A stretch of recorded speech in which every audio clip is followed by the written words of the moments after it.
Une fois les informations saisies, vous arrivez sur la page de bienvenue qui vous donne accès à Azure.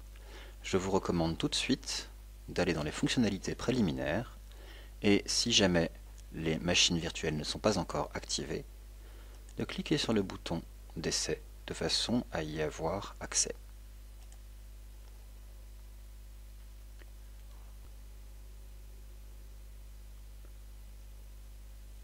Vous voilà maintenant en possession d'un abonnement Azure complet et vous pouvez vous rendre directement sur le portail ici pour commencer l'administration de vos machines virtuelles, de vos sites web et de vos services Azure.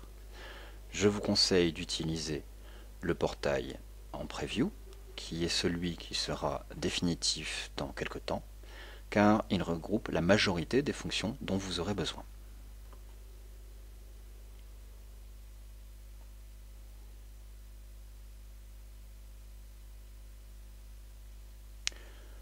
Ce portail vous présente une interface d'accueil, vous donne quelques informations sur les principales fonctionnalités et vous avez ensuite directement accès ici à l'intégralité des fonctions dont vous avez besoin. Le programme BeSpark vous donne accès à 2 machines virtuelles gratuites en permanence et nous allons donc créer la première afin d'héberger votre site web. Donc je vais ici demander la création d'une nouvelle machine virtuelle. Je vais utiliser la fonction de Quick Create, sachant qu'elle me permet d'installer des machines sous Windows, et vous aurez ici des machines sous Linux si c'est ce que vous préférez. Votre machine aura besoin d'un nom DNS, donc mon entreprise.cloudapp.net, et elle aura naturellement besoin d'un mot de passe pour la prise de contrôle à distance et l'administration.